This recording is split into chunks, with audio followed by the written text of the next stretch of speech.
আসসালামু আলাইকুম। Innovative skills থেকে মোহাম্মদ মনোয়ারুজ্জামান বলছিলাম।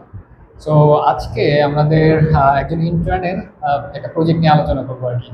সো দিন ইসলাম হচ্ছে আমাদের এখানে ইন্টার্নশিপ করতেছে।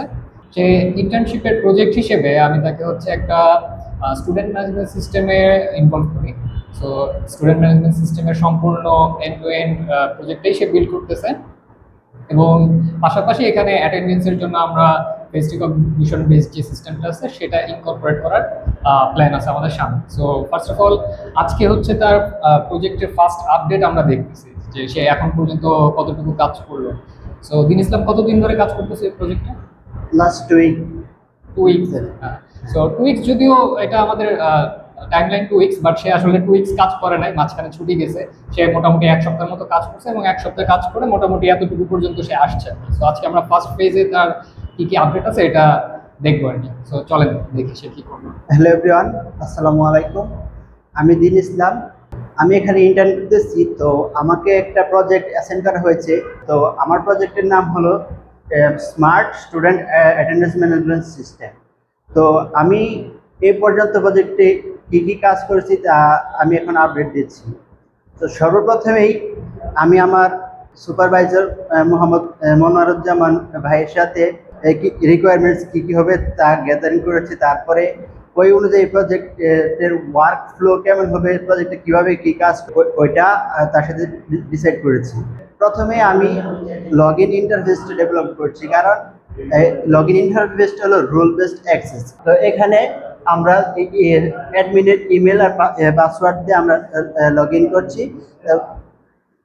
লগ ইন করার পরে প্রথমেই এই ড্যাশবোর্ডটা দেখা যাচ্ছে। প্রথমেই আমরা কিছু বেসিক যেগুলো দরকার সেগুলো নিয়ে কাজ করতে। প্রথমে আমাদের অ্যাডমিন তার প্যানেল ঢুকবে, তাকে প্রথমেই তার ড্যাশবোর্ড দেখতে পারবে। ড্যাশবোর্ডে এই বেসিক জিনিসগুলো এই পর্যন্ত আমি ডেভেলপ করছি।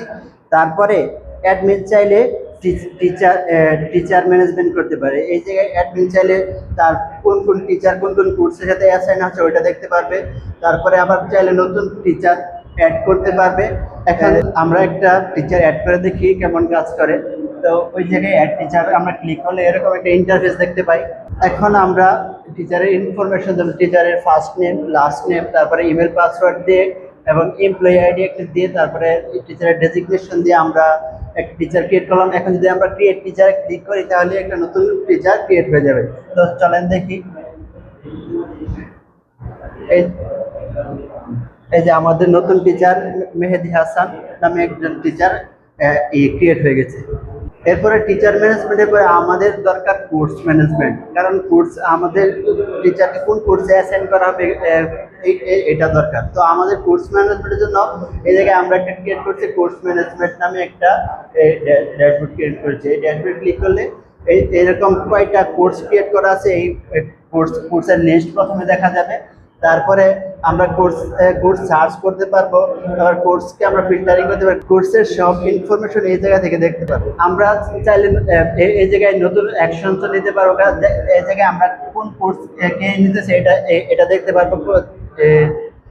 কোন কোর্সের ডিউরেশন কতটা বেচ, কোন কোর্সে অ্যাসাইন আছে, কোন এটা ক্রিয়েট করা হয়েছে, আপডেট করা হয়েছে এটাও দেখতে পারবো। তারপর এই জায়গায় এডিট করতে পারবো। এডিট করার জন্য এই জায়গায় আমরা এই ক্লিক করলে এই যে কোর্সের নেম এডিট করতে পারবো, ডিউরেশন এডিট করতে পারবো। তো এখানে আপডেট ক্লিক করলে এটা এডিট হয়ে যাবে। তারপরে আমরা চাইলে কোর্স ডিলিট করতে পারবো। এই জায়গায় যে কনফার্মেশন মেসেজ আসবে, যদি আমরা ওকে ক্লিক করি তাহলে ডিলিট হয়ে যাবে। তারপরে আমাদের আসছে বেস ম্যানেজমেন্ট।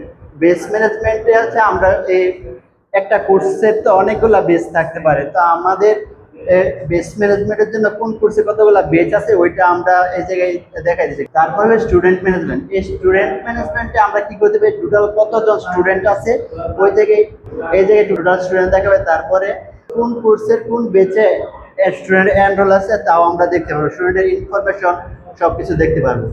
এরপরে আমাদের শিডিউল ম্যানেজমেন্ট।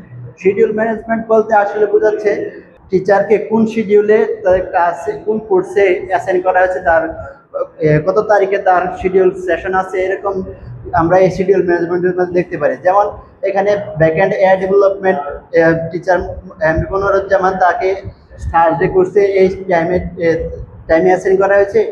এই যে এটা আমরা দেখতে পারি এই জায়গা থেকে। তারপরে অ্যাটেন্ডেন্স ম্যানেজমেন্ট, অ্যাটেন্ডেন্স ম্যানেজমেন্টের আছে ওইটা দেখাবে। তারপরে আজকে কোনো ক্লাস আছে কি না ওইটা দেখাবে। চাইলে আমরা এই জায়গা থেকে ক্লিক করে চাইলে অ্যাডমিনও অ্যাটেন্ডেন্স দিতে পারবে, মানে অ্যাডমিনের সম্পূর্ণ কন্ট্রোলে থাকবে। তারপর অ্যাডমিন চাইলে এখান থেকে অ্যাটেন্ডেন্স দিতে পারবে। অ্যাটেন্ডেন্সে ক্লিক করলে এই যে দুই ধরনের ইন্টারফেস আছে, একটা হচ্ছে ম্যানুয়াল অ্যাটেন্ডেন্স আর একটা হলো রিকগনিশন। ম্যানুয়ালি আমরা কি করতে পারি যে এটা ইউজার ফ্রেন্ডলি করার জন্য একটা ইয়ে করা হয়েছে যে এই জায়গায় যদি আমরা প্রত্যেক স্টুডেন্ট অ্যাটেন্ডেন্স থাকে তাহলে অল প্রেজেন্ট, মানে সবাই অ্যাটেন্ডেন্স। যদি আমরা প্রত্যেকটা স্টুডেন্ট অ্যাবসেন্ট থাকে তাহলে একটা ক্লিকে আমরা চাইলে সবগুলা অ্যাবসেন্ট করে দিতে পারি। আবার যদি মিক্সড করে এরকম ইন্টারফেস দেখাবে। তারপরে আমরা যদি সাবমিট অ্যাটেন্ডেন্স দিয়ে একটা পপআপ দেখাবে, সাবমিট করলে সাবমিট হয়ে যাবে। তারপরে আমরা চাইলে অ্যাটেন্ডেন্স সাবমিট করার পরে এডিট অপশনও আছে, এডিট করতে পারবে, আপডেট করতে পারবে, এরকম অপশনও আছে।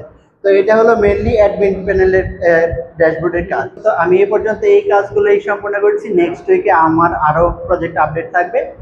ধন্যবাদ।